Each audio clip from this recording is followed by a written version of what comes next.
Olha, no coração de qualquer sistema de justiça, existem algumas regras que são fundamentais. E hoje a gente vai mergulhar fundo em duas delas, que são a base de todo o processo penal aqui no Brasil: os artigos 2º e 3º do Código de Processo Penal. Vamos entender juntos como essas regras garantem que o jogo da justiça seja jogado de um jeito justo e consistente para todo mundo. E o nosso ponto de partida é este aqui, o Código de Processo Penal. Pois é.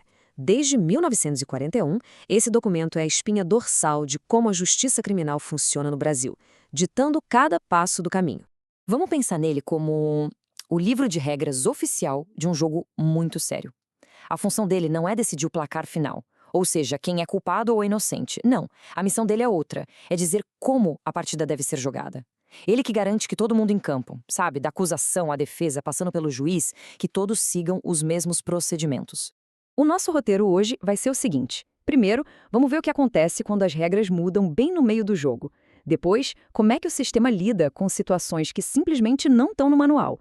E quais são as ferramentas que o juiz tem para esses casos. E por fim, a gente amarra tudo para entender por que essa base é tão, mas tão importante para a justiça. Então, vamos lá para o nosso primeiro grande ponto: a lei e o tempo. As leis não são estáticas, né? Elas mudam, elas evoluem.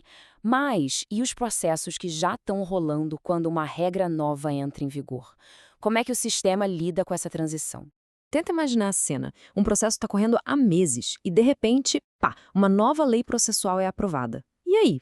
A regra nova já começa a valer para esse caso? E tudo que foi feito com a lei antiga perde a validade? Isso poderia virar uma confusão gigantesca, e a resposta para isso é uma questão central de segurança jurídica. A solução para esse impasse está bem aqui, no texto direto do artigo 2º. Ele basicamente estabelece uma regra de ouro que tem duas partes para colocar ordem nessa situação. E aqui está o equilíbrio genial desse artigo. A primeira parte segue aquele princípio do tempus gigit actum, que basicamente quer dizer a lei nova entra em campo e já passa a valer para todo mundo na hora. Simples assim. Só que, e esse é o ponto-chave, a segunda parte protege o que já passou. Tudo que foi feito de acordo com a lei antiga continua valendo, sem discussão. Essa regra dupla evita o caos e garante que o sistema não precise ser zerado a cada mudança na lei. Beleza, o problema do tempo está resolvido. Mas e o segundo desafio? E quando o livro de regras tem uma página em branco? O que acontece quando a lei simplesmente não diz nada sobre uma certa situação? A verdade é que a vida real ela é muito mais criativa do que qualquer legislador poderia prever. Vão surgir casos tão específicos, tão únicos, que ninguém pensou neles quando o código foi escrito. E aí, como é que um juiz toma uma decisão justa se não tem uma regra clara para seguir? É exatamente para isso que serve o artigo 3º. Pensa nele como uma espécie de kit de ferramentas que a lei dá para os juízes.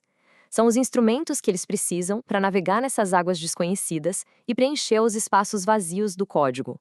O texto do artigo é a fonte oficial desse kit. Ele autoriza 3 técnicas principais para o juiz poder ir além da letra fria da lei quando for preciso fazer justiça: a interpretação extensiva, a aplicação analógica e o uso dos princípios gerais de direito.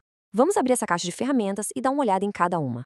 A primeira ferramenta é a interpretação extensiva.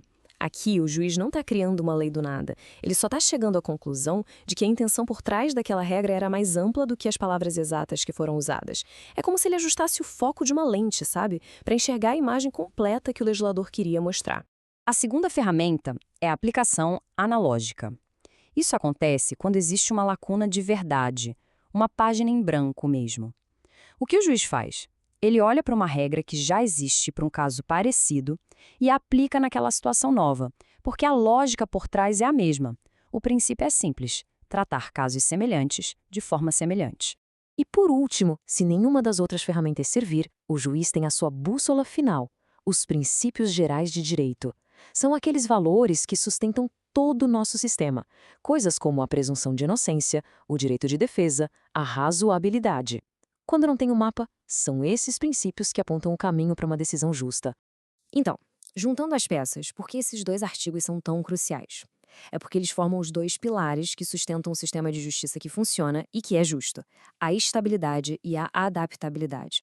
O resumo da ópera é o seguinte: o artigo 2º nos dá a estabilidade. Ele garante que as regras do jogo não vão mudar no meio da partida, protegendo o que já foi feito. Já o artigo 3º nos dá a adaptabilidade. Ele entrega ao árbitro, o juiz, as ferramentas para lidar com aqueles lances que não estavam previstos no manual. Um pilar garante a segurança, o outro garante a justiça no mundo real. E isso tudo nos deixa com uma reflexão final. A justiça vive nesse eterno equilíbrio. De um lado, a segurança que o livro de regras traz, do outro, a sabedoria do árbitro para aplicar essas regras. A lei tenta ser um mapa completo, mas o território da vida real, ele está sempre mudando. Encontrar esse equilíbrio não é só o desafio da justiça, é a essência dela.